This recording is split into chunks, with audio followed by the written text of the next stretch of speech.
para você. Hoje nós temos a alegria de encerrar uma série de mensagens que o Senhor trouxe ao nosso coração. Nós começamos algumas semanas atrás, já trouxemos aqui 3 palavras, 3 porções fundamentais, e hoje eu preciso encerrar essa série. E queridos, nós fazemos muitas séries de mensagens aqui. Deus fala muito comigo nessa direção de um bloco de mensagens específico para um fim. Então, volta e meia, eu já tenho até uma série programada para agosto, né, que vai ser do cuidado do corpo aí. Eu declaro que toda gordura localizada irá embora em nome de Jesus. Avivamento aí, né? Vai embora, em nome de Jesus. Sai porque não te pertence, amém? Não é sua, você que decidiu adotar, né? Mas você vai se libertar. É uma série muito importante, né? E daqui a pouco a gente vai estar começando a divulgar ela. Então é só um spoilerzinho aí do que vai acontecer, né? Mas hoje nós vamos encerrar essa série tão importante que tem como tema uma vida abençoada. Uma vida abençoada. E queridos, eu, sem exagero, posso dizer que nós temos realmente colhido muitos testemunhos do que o Senhor está fazendo nesse período dessa série. Quantos testemunhos de portas abertas, de milagres impressionantes. Agora, no final do culto, 4 irmãs me pararam, pastor, a gente tem que contar para você. Começaram a contar, eu falei, não, tem o segundo culto ainda, depois você me manda na mensagem, por quê? Para que eu não perca nenhum detalhe do que o Senhor está fazendo, do que o Senhor tem ministrado, porque a igreja tem entendido, tem colocado em prática, e quem aplica os princípios, acessa as promessas. Então, isso é claro na palavra, e eu estou muito feliz de ver o que o Senhor tem feito aqui no nosso meio, mas é apenas o início de uma vida abençoada. E essa série, ela foi fundamentada, na sua primeira palavra, por uma instrução que é essencial para tudo na nossa vida. A primeira direção para uma vida abençoada, que não é uma vida abençoada de acordo com o que o mundo entende de bênção de Deus, mas é de acordo com aquilo que a palavra diz que é uma vida abençoada, que é ter poder sobrenatural trabalhando em seu favor. A primeira direção foi: coloque Deus como prioridade. Ele precisa ser prioridade na sua vida. Ele precisa ser o fundamento das suas escolhas, dos seus relacionamentos, do caminho que você trilha em qualquer área da sua vida. No primeiro dia da semana, eu estou na casa de Deus. Na primeira hora do dia, eu estou na presença de Deus. Os primeiros frutos da minha terra, eu devolvo e consagro a Deus, porque Ele é o centro da minha história, Ele é o primeiro, Ele está no trono e a Ele deve ser dado o meu melhor. E foi isso que nós trouxemos nessa primeira série. Inclusive, eu, no segundo domingo, fiz um complemento a essa primeira palavra, porque se Deus é prioridade, nós estamos protegidos de outros ídolos que querem assumir o trono do nosso coração, que querem controlar a nossa vida. E eu falei do ídolo que está por trás do dinheiro, que é Mamon. Mamon quer governar, ele quer te convencer que a segurança que você precisa, a independência que você deseja, a paz que você precisa, que tudo aquilo que você sonha será alcançado e protegido através do dinheiro. Se você tiver dinheiro, você tem poder, você tem liberdade, você tem independência, você tem segurança, você está preparado para qualquer situação. E nós mostramos claramente que Mamon promete dar coisas que somente Deus pode dar. E é por isso que Mamon quer governar. Mas ele foi destronado nessa igreja e eu louvo o nome do Senhor por isso. E nós chegamos na penúltima palavra, que foi no domingo passado. E nós fomos mais profundo, porque nós falamos de um transplante de coração. Nós precisamos de uma mudança no nosso coração. E onde estiver o seu tesouro, aí estará também o seu coração. E nós falamos da direção da palavra que garante. Eu trouxe aqui princípios embasados na palavra que garantem que se eu der muito, eu receberei multiplicado. Se eu der pouco, eu receberei multiplicado. Porque esse é um princípio da palavra. Lucas 6,38. Deem e lhes será dado em boa medida, calcada, sacudida e transbordante. Não tem como nós ganharmos de Deus. Deus sempre fará algo maior. Só que o grande problema é que quando nós sabemos dessa verdade bíblica, nós temos uma tentação muito grande de fazer da recompensa a nossa motivação para dar. Então, o Senhor fez um transplante do nosso coração, Ele foi transformando, dizendo que nós não damos porque receberemos, nós damos porque nós já recebemos, porque o Senhor já fez muito em nós, já fez muito através de nós, Ele tem cuidado de nós. E esse transplante ele foi profundo, e eu espero que essa semana tenha sido mesmo de transformação, assim como foi para a minha vida. E hoje eu preciso encerrar, não encerrar uma vida abençoada, mas encerrar o início do período mais abençoado da sua história. Porque é um período que você está entendendo princípios espirituais poderosos, princípios milenares, princípios inegociáveis. E hoje eu quero encerrar te dizendo, com toda a convicção, que Deus é um Deus de recompensas. Ele é um Deus que recompensa o seu povo. Ele é galardoador daqueles que o buscam. Ele tem prazer em nos abençoar. Ele é um Deus de recompensas. E eu quero falar um pouco sobre esse Deus. Você pode dizer, o meu Deus é um Deus de recompensas. Ele é um Deus de recompensas. E eu quero falar sobre uma mulher. Uma mulher que, em gratidão, ofertou de forma extravagante. Extravagante. E o que ela fez naquele dia marca a nossa vida até hoje. Impacta a nossa vida até hoje. E se você puder, abra sua Bíblia em João, capítulo 12. Evangelho de Jesus segundo João, no capítulo de número 12. E eu quero ler os primeiros 8 versos. Também vai ser projetado para você. E diz assim o texto. 6 dias antes da Páscoa, Jesus chegou a Betânia, onde vivia Lázaro, a quem ressuscitara dos mortos. Ali prepararam um jantar para Jesus. Marta servia, enquanto Lázaro estava à mesa com ele. Então Maria pegou um frasco de nardo puro, que era um perfume caro, derramou-o sobre os pés de Jesus e os enxugou com os seus cabelos. E a casa encheu-se com a fragrância do perfume. Mas um dos seus discípulos, Judas Iscariotes, que mais tarde iria traí-lo, fez uma objeção. Por que este perfume não foi vendido e o dinheiro dado aos pobres? Seriam 300 denários. Ele não falou isso por se interessar pelos pobres, mas porque era ladrão. Sendo responsável pela bolsa de dinheiro, costumava tirar o que nela era colocado. Respondeu Jesus, deixe-a em paz, que o guarde para o dia do meu sepultamento, pois os pobres sempre terão consigo, mas a mim vocês nem sempre terão.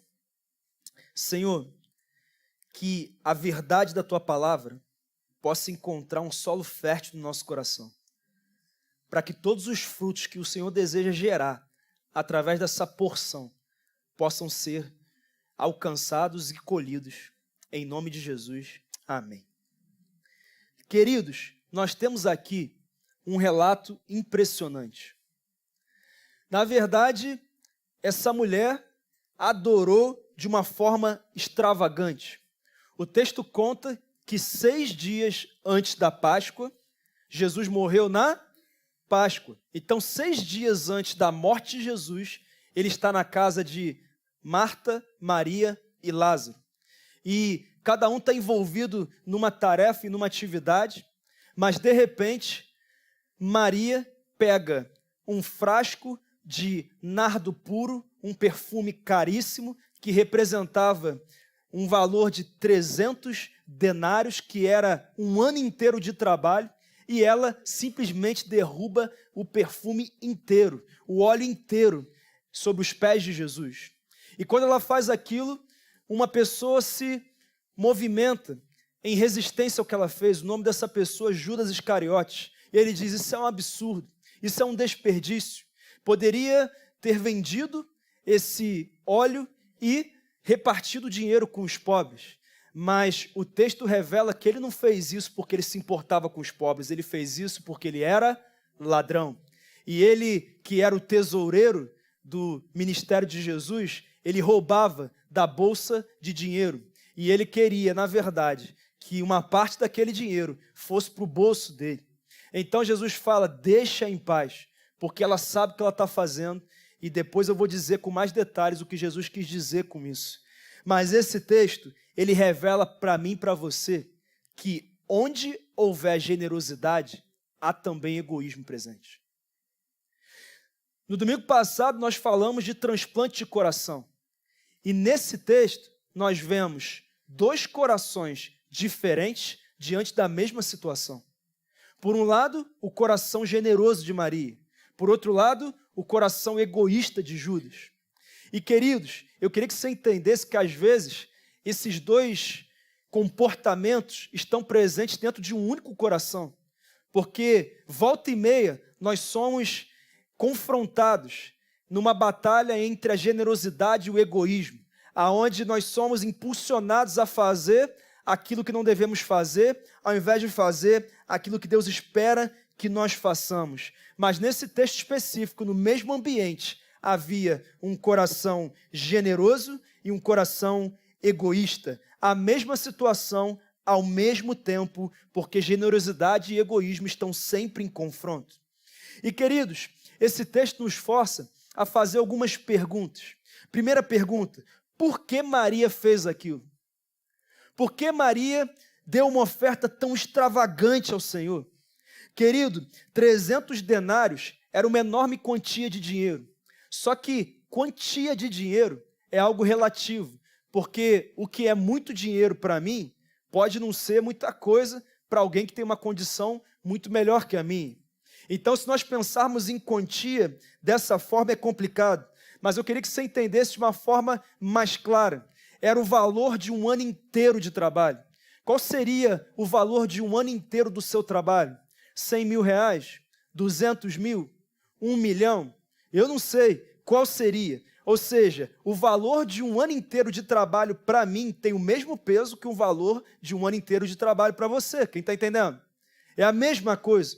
Mas então o texto diz que ela pega esse valor de um ano inteiro de trabalho e derrama inteiro aos pés de Jesus através daquele óleo, inteiro. Ela não vai ter de volta. E, queridos, Jesus chama aquela atitude de uma atitude extraordinária, extravagante, mas um outro chama de desperdício. Sabe por quê? Porque o egoísta sempre pensa que é um desperdício fazer algo além em prol de fazer o que Deus espera. Sempre penso dessa forma. Inclusive, uma vez, uma pessoa conversava com um pastor que estava com dificuldade de ser fiel no dízimo. E aí ele falou: mas por que você está com dificuldade? Ah, pastor, porque eu ganhava 500 reais. Então eu tirava 50 reais de dízimo todo mês. O Senhor me abençoou, prosperou a minha vida e eu passei a ganhar 2.000 reais. E aí o meu dízimo passou a ser de 200 reais. Então, Deus continuou me abençoando e eu passei a ganhar 5.000 reais. E aí o meu dízimo subiu para 500 reais. 500 reais. Só que agora, pastor, eu estou com um problema, porque agora eu estou ganhando 50 mil por mês. E aí o meu dízimo agora é 5 mil. É muita coisa. E eu estou com muita dificuldade nisso. E eu queria sua ajuda. Você pode orar por mim? Aí o pastor disse: posso, vou orar agora.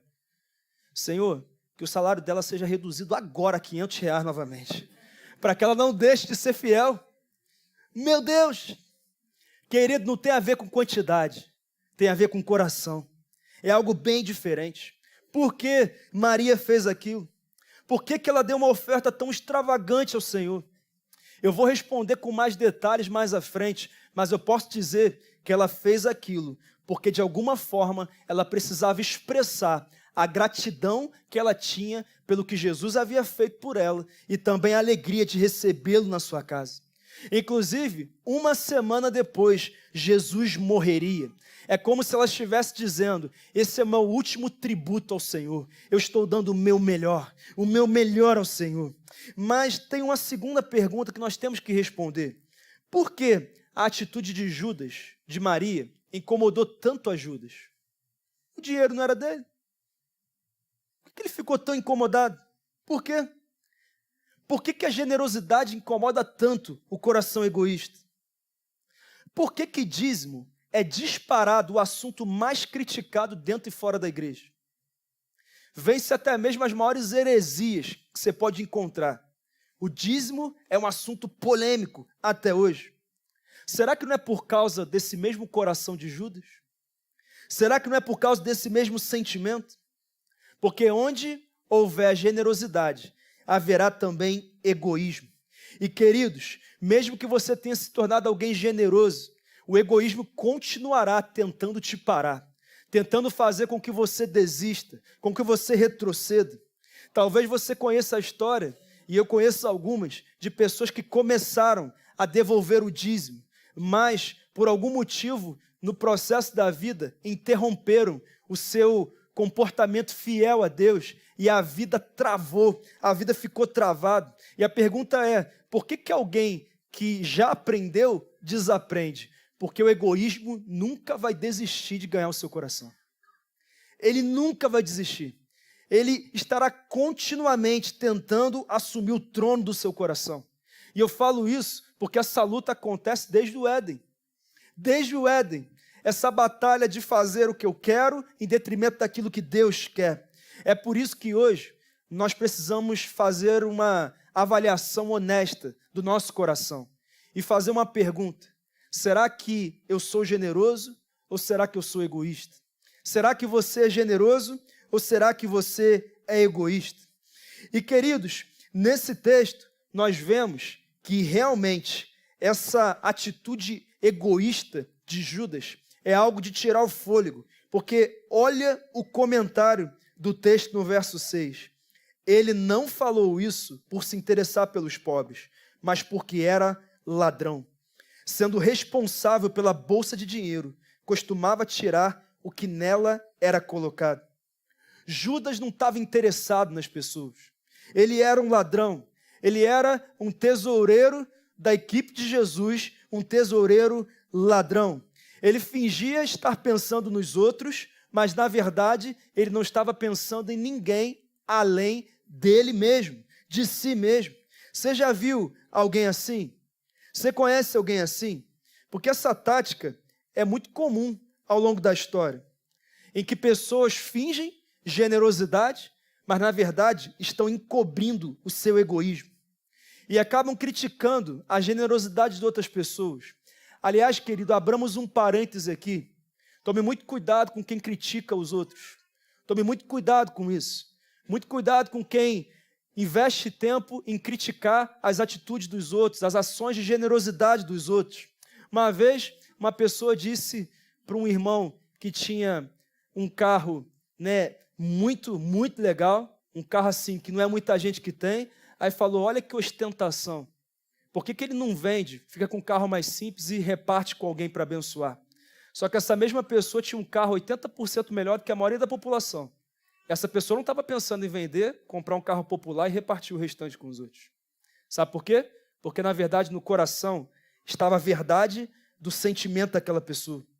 E quantas pessoas que agem assim, criticam a generosidade dos outros, das outras pessoas, isso é uma falsa generosidade, porque quem se importa, dá, ao invés de ficar exigindo que o outro dê. Quem é que está entendendo, gente? É assim que funciona. Judas não dava. Ele era egoísta, ele era ladrão. Inclusive, queridos, quem critica demais o que os outros fazem, o que os outros têm, o lugar para onde os outros viajaram, a casa que o outro tem, a comida que o outro come, na verdade está revelando muito sobre o seu coração. O coração é invejoso, o coração é egoísta e isso não agrada a Deus. E eu quero fechar esse parêntese dizendo que eu nunca vi gente feliz e próspera perdendo tempo criticando os outros. Nunca vi. Porque o tempo dele ele investe em desfrutar da felicidade e da prosperidade dele e abençoar as pessoas. Então toma cuidado com quem sempre tem algo a apontar sobre o outro. Essa pessoa só não está fazendo uma coisa, enxergando a trave gigantesca que está no olho dela. E nós temos que tomar cuidado com isso, muito cuidado. A triste verdade nesse texto é que Judas não se importava com os pobres. Ele só estava ressentido, porque Maria fez algo que ele não tinha coragem de fazer. Maria tinha o coração desprendido. Ele não tinha um coração generoso. E as pessoas que têm esse coração e atitude apenas se ressentem dos outros que alcançam coisas melhores, porque tem um coração liberal, tem um espírito de compaixão. E isso é tão importante. Mas, queridos, naquele dia, Judas chamou de desperdício o que Jesus chamou de extravagância, de uma adoração extravagante. E eu queria te dizer que, na verdade, a bolsa de dinheiro nada mais era do que a bolsa de ofertas. E ele sempre tirava o dele ali para garantir aquilo que ele queria garantir para a vida dele. Mas eu quero encerrar essa série tirando 4 princípios desse texto. Mas só vou fazer isso se você ainda tiver aí, tá?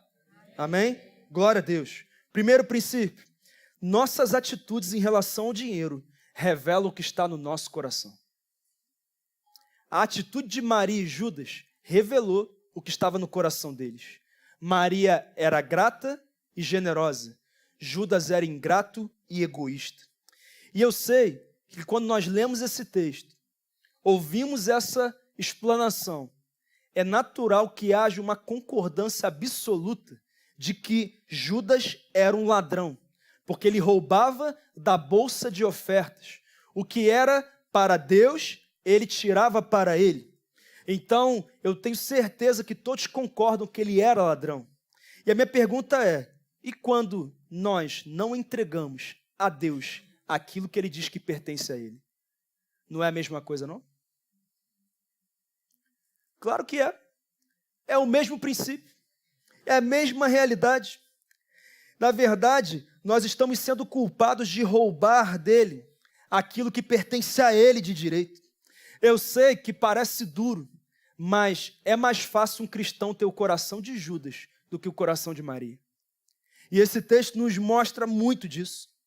E aprofundando um pouquinho mais, eu consigo perceber que o coração de Judas já era problemático há muito tempo, porque, na verdade, ele vivia uma relação de expectativa por recompensa de Jesus.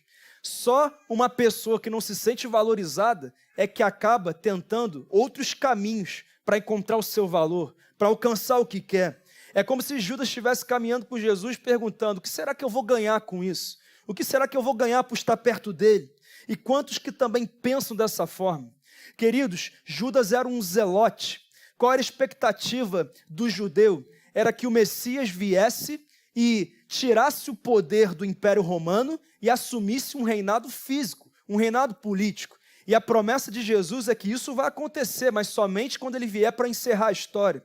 O milênio será de domínio total de Jesus, mas na primeira vinda dele, ele veio para reinar nos corações. Ele não ia assumir, ele não seria um governador político, mas ele seria um rei no coração. E aí, o que Judas esperava? Que Jesus chegasse e ele tirasse o Império Romano do poder. E aí, quando ele acha que Jesus vai dizer isso, a primeira coisa que Jesus fala é: amem seus inimigos. Aí depois Jesus fala: dê a outra face. Aí depois Jesus fala: anda mais uma milha. Aí o cara surtou, né? Mas e aí, eu vou ganhar alguma coisa? O que eu vou ganhar com isso tudo? Eu achei que a minha libertação estava chegando.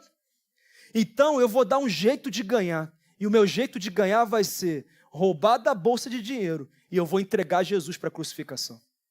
É isso que eu vou fazer. Eu preciso ganhar. E, querido, isso não é muito diferente do que muitas pessoas fazem hoje. Porque quantas pessoas que buscam a Deus esperando a recompensa que Ele dará? Procuram a Deus, servem a Deus ou fazem algo para Deus esperando Ele vai fazer. Só que aí, quando Ele, entre aspas, as decepciona, essa pessoa diz: não é do jeito que eu esperava. Então eu paro de ir para a igreja, eu entrego a minha célula, eu paro de orar, eu paro de ler a Bíblia, porque não é bem como eu achei que seria. E muitas vezes é essa atitude que nós temos, porque nós estamos reduzindo Deus às mãos de Deus, mas Deus é muito mais aquilo que Ele pode fazer. Ele é o nosso Salvador, Ele é o Senhor da nossa história, Ele perdoou os nossos pecados, Ele nos deu o passaporte para o céu, Ele fez o que ninguém faria por nós. Esse é o nosso Deus. Mas o egoísmo só se importa consigo mesmo. Tudo é sobre mim, é sobre a minha garantia, a minha segurança. Contes que traem como Judas para conseguir o que querem. Uma pessoa egoísta sempre encontrará ótimos motivos para não ser generosa, para não ser um dizimista, para não ser um ofertante, porque as nossas atitudes em relação ao dinheiro revelam o que está no nosso coração. E eu quero aqui chamar a atenção para duas frases fundamentais. Primeiro, Maria nos ensina que nunca há desperdício quando damos o nosso melhor a Deus. Eu nunca ouvi alguém falar assim: eu me entreguei tanto para Deus que agora eu estou arrependido. Eu nunca vi. Pelo contrário, eu vejo as pessoas dizendo assim: por que eu não fiz isso antes, meu Deus? Por que eu não ouvi a minha avó que falava quando eu era adolescente: vai para a igreja, miserável. Vai para a igreja, certa a tua vida. Por que eu esperei 20 anos para entender isso? Já podia estar vivendo isso há muito tempo. Por quê? Porque nunca há desperdício quando damos o nosso melhor a Deus. Primeiro, porque Ele sempre vai cuidar de nós. E como nós aprendemos domingo passado, Ele sempre nos recompensará de forma multiplicada. É o que a palavra diz, eu só estou lendo a palavra. Mas tem uma segunda frase: sempre há desperdício quando ganhamos algo à custa do afastamento de Deus. O que tem de gente ganhando coisas à custa do afastamento de Deus, que está se arrependendo, isso aí, como diz a expressão, não está no gibi, irmão. Gente com a vida prejudicada. E não foi diferente com Judas. Você sabe que ele vendeu Jesus por 30 moedas de prata. Mas ele não usufruiu das 30 moedas. Ele jogou elas no templo e foi tirar sua própria vida. Sabe por quê? Porque sempre que a gente resiste à direção de Deus, o nosso destino é o sofrimento e a morte. E a Bíblia diz isso com muita clareza. Mas tem um segundo princípio que eu tiro desse texto. Sempre seremos tentados na área das nossas fraquezas. Diga, fraquezas. Graças a Deus, eu nunca tive contato com bebida alcoólica. Então, até o cheiro de bebida alcoólica me dá um incômodo. Então, Satanás me conhece. Ele nunca vai me tentar através de bebida alcoólica, porque ele sabe que isso não me atrai. Já tem algumas pessoas que só de ver a foto, de ouvir falar, isso já desperta algumas coisas nas suas emoções, porque cada um tem as suas fraquezas, cada um tem as suas limitações, cada um tem as suas áreas que precisam ser trabalhadas. Qual é a sua área de fraqueza? Eu sei qual era a área de fraqueza de Judas. Judas, ele tinha problema com dinheiro. Ele tinha uma mentalidade egoísta, uma mentalidade de escassez. Ele servia a Mamon. Mamon governava na vida dele. Ele achava que o futuro dele dependia do dinheiro. Ele tinha problema nessa área. E foi nessa área que ele foi tentado. Foi nessa área que ele foi tentado. Então, provavelmente, Judas não se sentia valorizado. E Satanás aproveitou isso para tentá-lo. E eu acredito que você concorde comigo que não há ninguém na história do cristianismo mais amaldiçoado do que Judas. Por que você está falando isso? Primeira pergunta: você conhece alguém que se chama Judas? Assim como você não conhece ninguém que se chama Jezabel, né? Não conhece. Porque o legado é de vergonha. É de vergonha. O legado dele é de vergonha. Ele era o tesoureiro. Jesus disse: olha, eu confio a você o cuidado dos recursos. Jesus deu a ele a oportunidade dele enfrentar e vencer a fraqueza, mas ele sucumbiu à sua fraqueza. E sabe, queridos, algumas pessoas não vencem suas fraquezas porque não as enfrentam. Não as enfrentam. Inclusive, você às vezes pode não vencer suas fraquezas porque você não pede ajuda. Aqui na igreja nós temos um princípio espiritual poderosíssimo. É melhor confessar tentação do que confessar pecado. Porque não é pecado ser tentado. O pecado é quando você cede à tentação. Então quando você confessa a tentação, você tem um suporte, um ajudador, um intercessor, alguém que vai te ajudar nesse processo.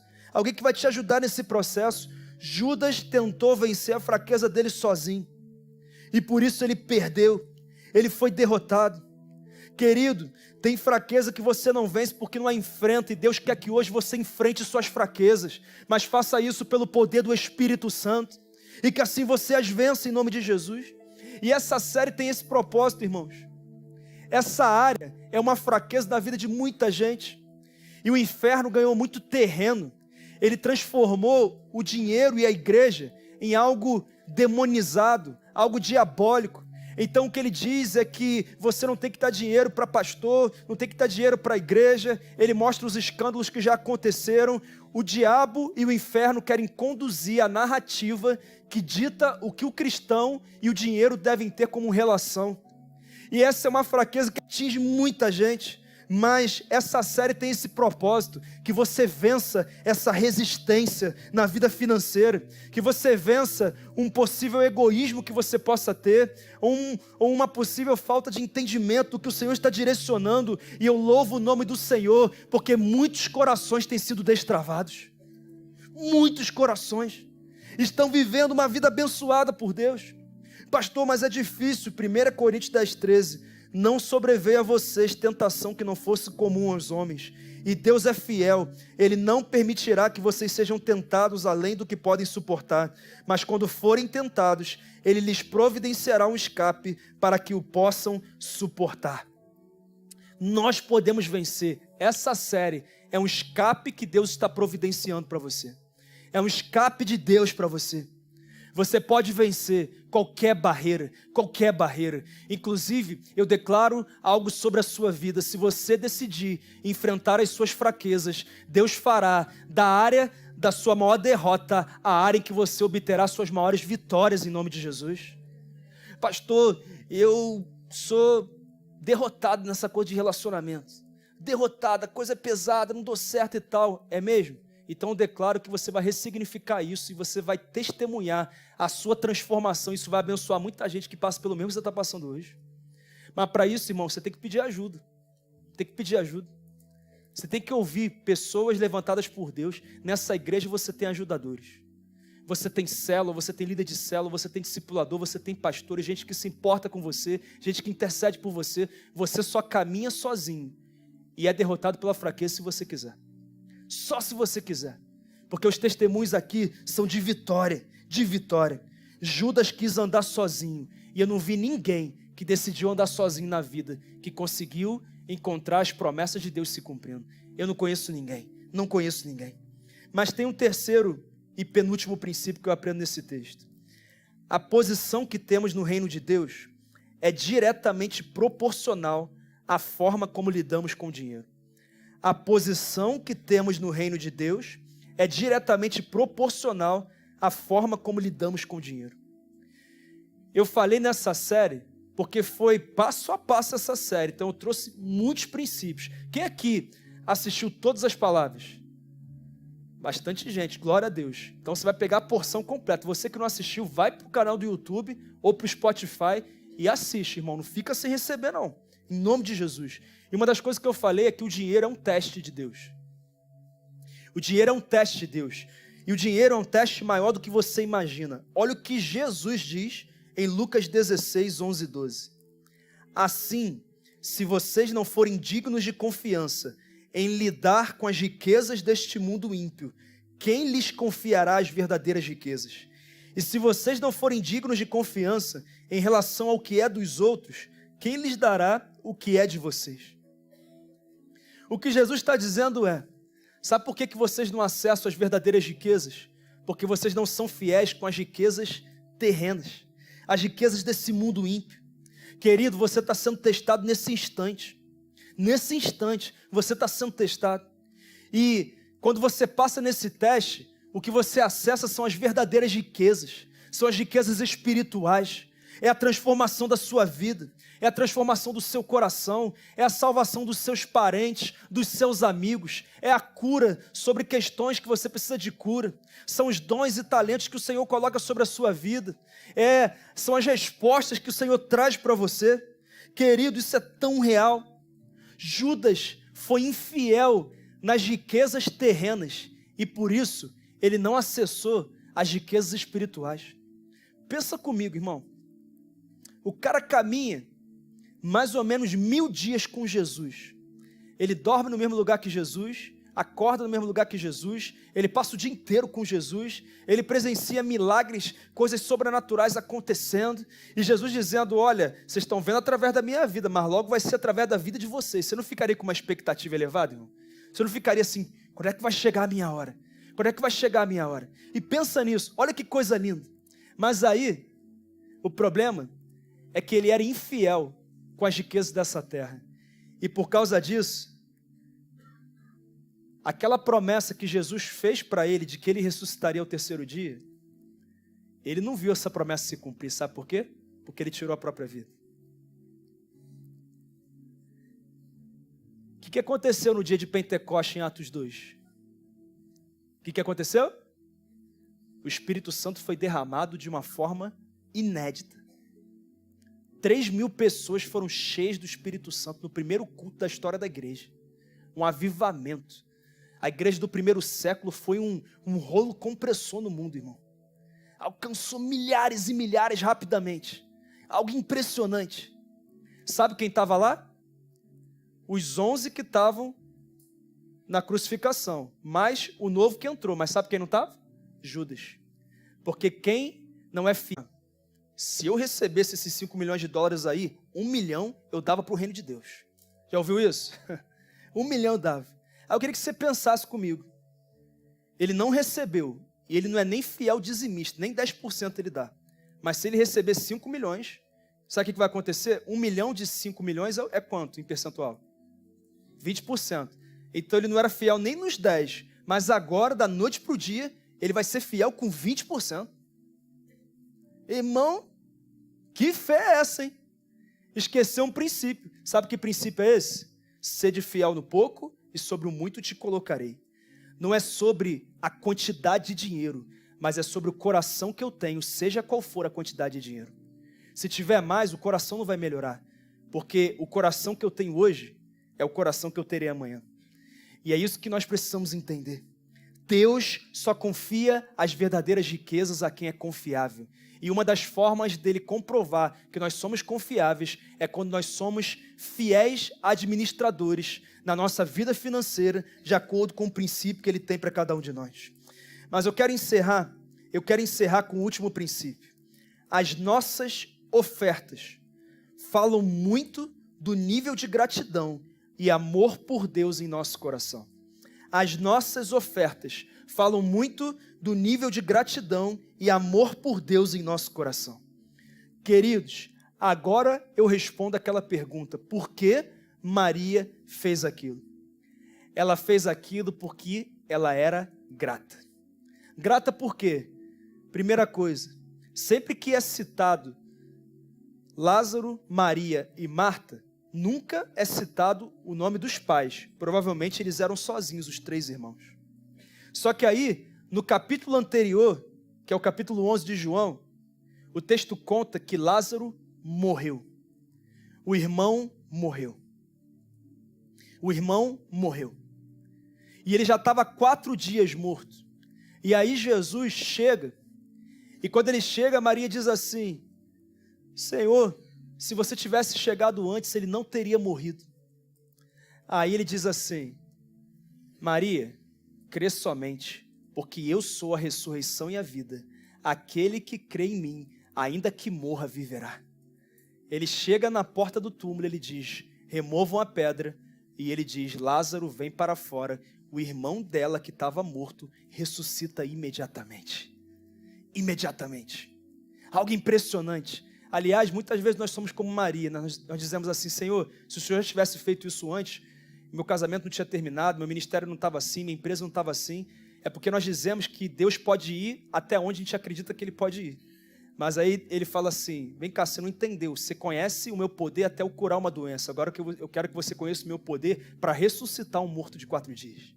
Tem coisa que Ele não fez ainda na sua vida, milagre que não aconteceu ainda, porque o milagre que Ele quer fazer não é o que você está esperando, é um milagre ainda maior, que vai glorificar o nome dEle. Eu creio nisso. Só que aí pensa comigo, capítulo 12, um capítulo depois, o Jesus que ressuscitou o irmão dela, está na casa dela. Ele está na casa dela. E 6 dias depois, ele vai morrer, vão matar ele, injustamente. Ele chega na casa e ela começa a pensar: o que eu vou fazer? O que eu vou fazer? Ele ressuscitou o meu irmão. O meu irmão. E daqui a 6 dias ele vai morrer, ele vai embora. O que eu vou fazer?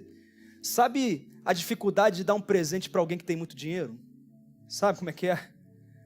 Ele já tem tudo. Como é que vai ser? Sabe essa dificuldade? E Jesus, ele é o dono de tudo. A dificuldade é maior ainda. Como é que eu vou presentear Jesus? Difícil, né? Aí ela pensou, já sei. O máximo que eu posso dar é o que eu tenho de melhor. Então ela pega um frasco de nardo puro, 300 denários, um ano inteiro de trabalho. E ela derrama aquele óleo inteiro aos pés de Jesus. Eu vou dar o meu melhor, porque eu reconheço o que ele fez por mim. Inclusive Jesus diz que ela fez isso porque estava preparando o corpo dele para o sepultamento. Ninguém mais fez isso. Foi uma oferta extravagante antes de morrer, porque o coração dela transbordava em gratidão. É como se ela dissesse assim: eu vou dar o meu último tributo, eu vou dar o meu melhor. Sabe, querido, ela fez isso porque o coração dela transbordava em gratidão. Deixa eu te perguntar uma coisa: você transborda em gratidão pelo que Jesus já fez na sua vida? Quando eu preparava essa palavra, eu comecei a trazer à memória o que Jesus já fez na minha vida. Irmão, não tem como você se lembrar do que ele fez e você não se emocionar, não tem como, porque é tanto que ele faz. E pior, ele faz sem a gente merecer, porque nós somos muito bons em fazer e dar ao outro o que ele merece, mas ele faz sem a gente merecer.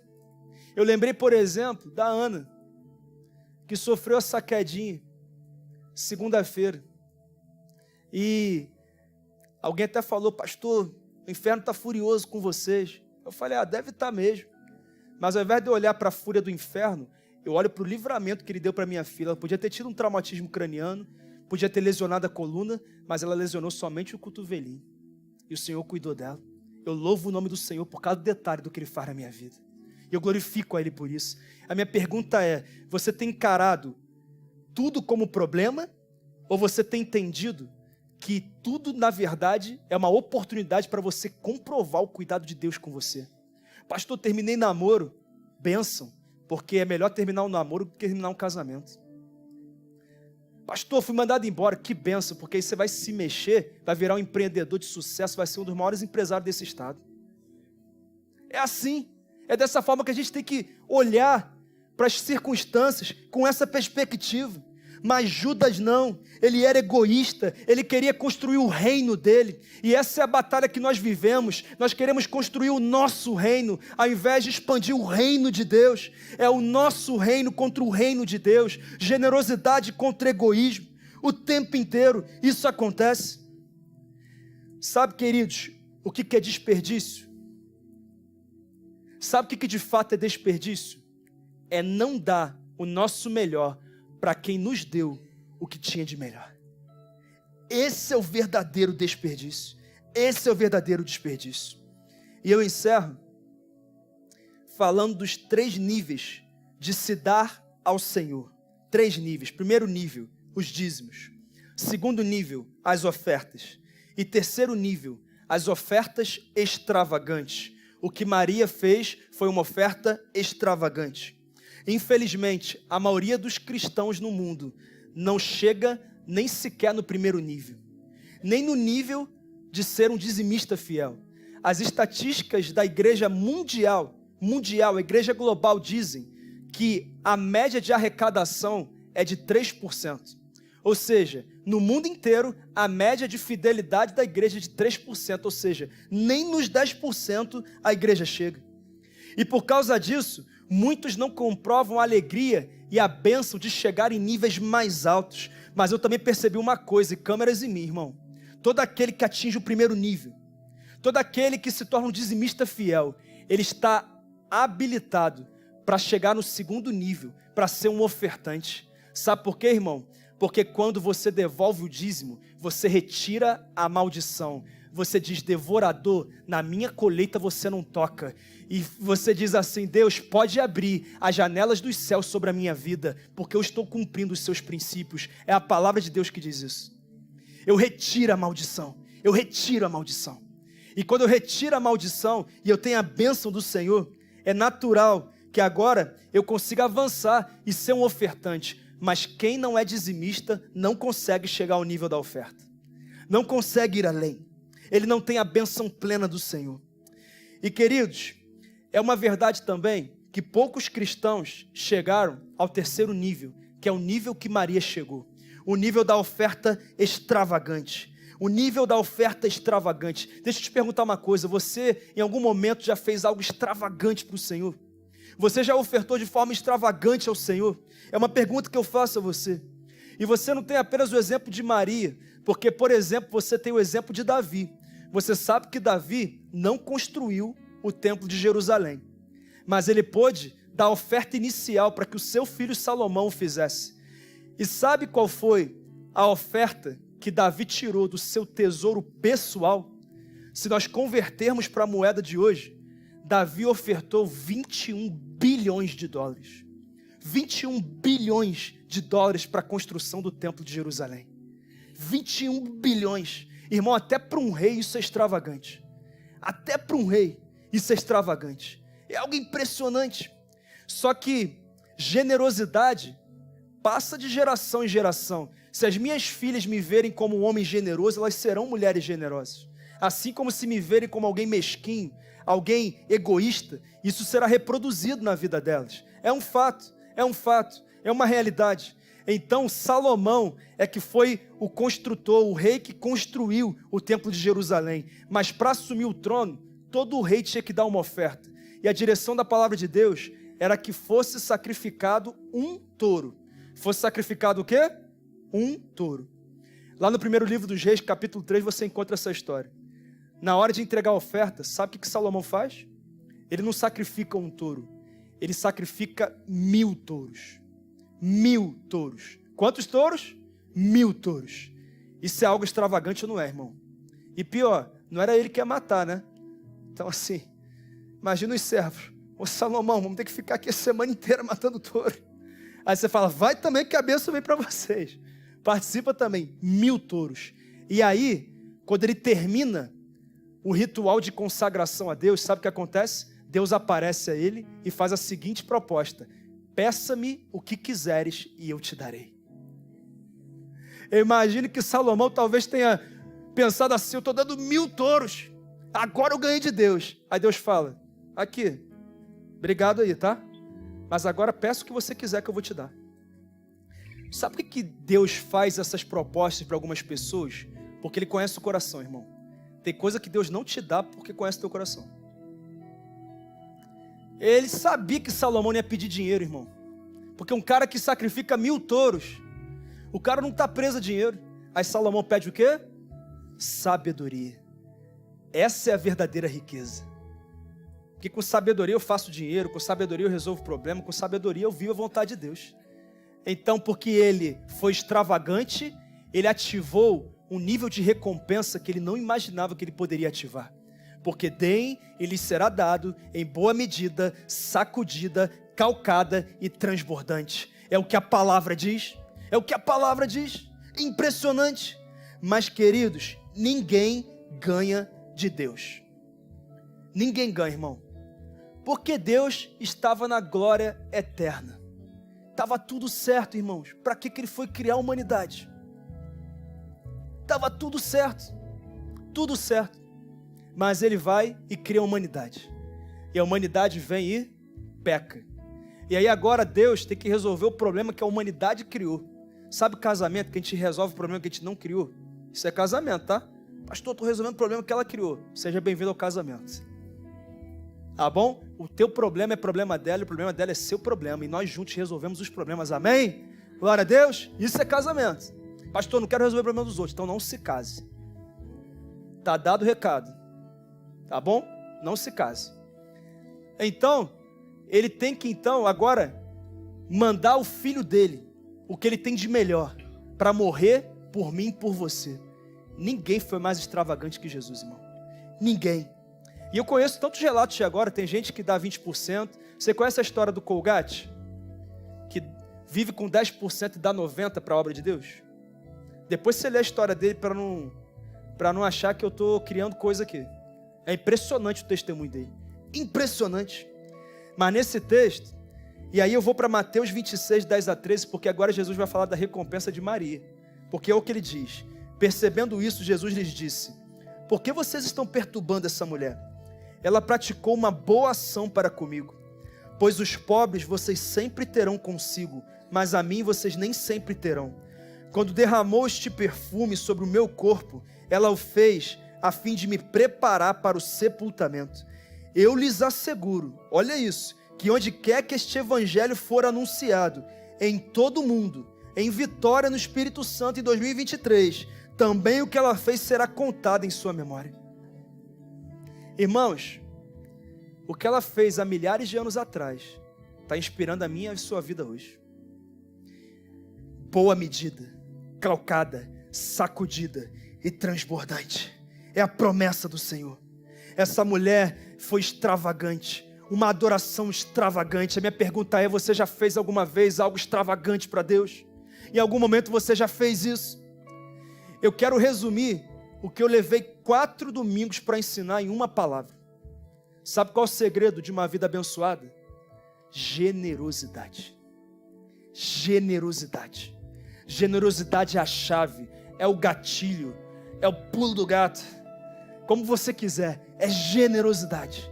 Esse é o segredo de uma vida abençoada. Pessoas generosas são pessoas abençoadas. A Bíblia não diz que nós colhemos para então semear, mas a Bíblia diz que Ele multiplica a semente daquele que semeia. Daquele que semeia, daquele que semeia. E eu quero encerrar essa série orando, mas eu também quero encerrar essa série te dando oportunidade de fazer algo extravagante para o Senhor, de fazer algo extravagante para o Senhor. Querido, que alegria foi ver nessa semana o Senhor nos dando a graça de colocar o tapume lá na nossa nova terra, de preparar a terra para a obra. Que coisa linda foi ver que está tomando forma o nosso sonho. Nós estaremos lá no segundo semestre, em nome de Jesus, e as coisas estão acontecendo. Ele está levantando trabalhadores, ajudadores, pessoas que estão se engajando nessa missão tão linda. Não tem a ver apenas com um prédio, mas na verdade tem a ver com milhares de pessoas que serão transformadas com aquilo que já acontece nesse lugar e vai ser ampliado, porque uma estrutura maior nos dará um alcance maior. Eu estou falando de alcançar o teu pai, a tua mãe, o teu filho, o teu tio, o teu primo, o teu chefe. Eu estou falando de termos governantes desse estado rendidos a Jesus pelo que vai acontecer ali. Eu estou falando de uma obra social arrasadora, algo impressionante. Eu estou falando de uma visão de Deus, é impressionante. E eu quero te dar uma oportunidade de trazer ao Senhor uma oferta extravagante ao Senhor. Eu louvo o nome do Senhor porque nós estamos com esse carnê de contribuição para a nossa nova terra. Então são 8 meses de contribuição, 8 meses de contribuição. E nesses 8 meses nós podemos contribuir com determinados valores dentro desse plano financeiro. Inclusive, queridos, eu louvo o nome do Senhor porque nós passamos dos 30% do valor alcançado. Mas a gente não constrói a igreja com 30%, a gente constrói com 100%. Com 100%. Nós vamos chegar lá. Então, eu quero falar com você que não pegou esse carnê ainda, que você pegue.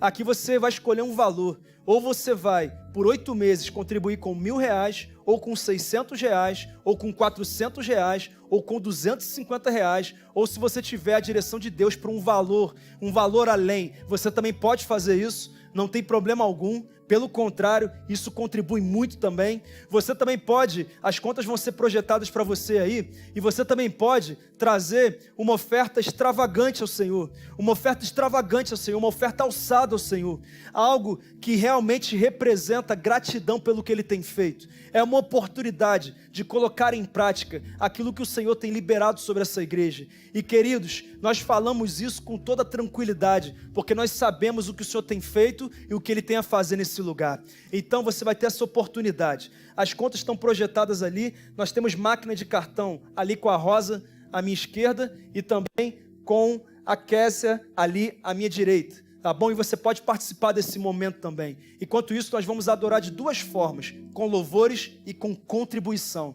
O que Deus colocou no seu coração agora? O que Ele colocou no seu coração agora? Obedeça. Faça o que Ele colocou no seu coração. É você e Ele nesse momento.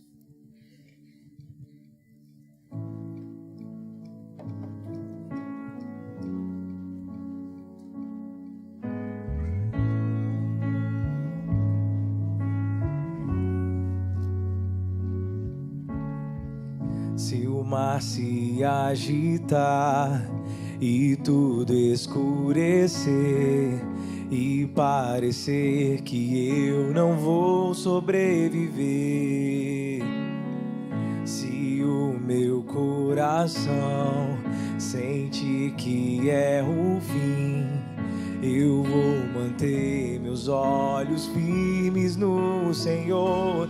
Circunstâncias não alteram as promessas do Senhor. Tudo contribui para o meu bem. Céus e terra vão passar, mas o meu Deus não falhará.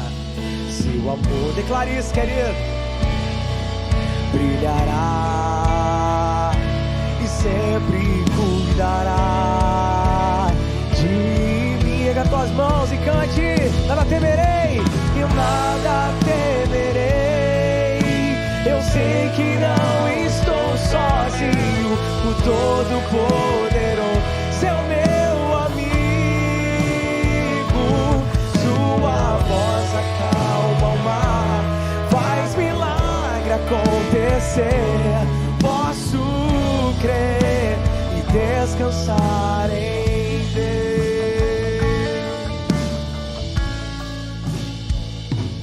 Circunstâncias não alteram as promessas do Senhor.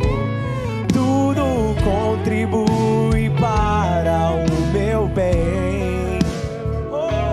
Céus e terra vão passar, mas o meu Deus não falhará. Cante: seu amor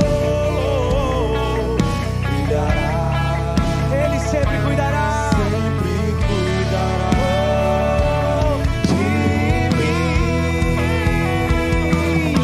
Eu nada temerei, eu sei que não estou sozinho, o Todo-Poderoso é o meu amigo.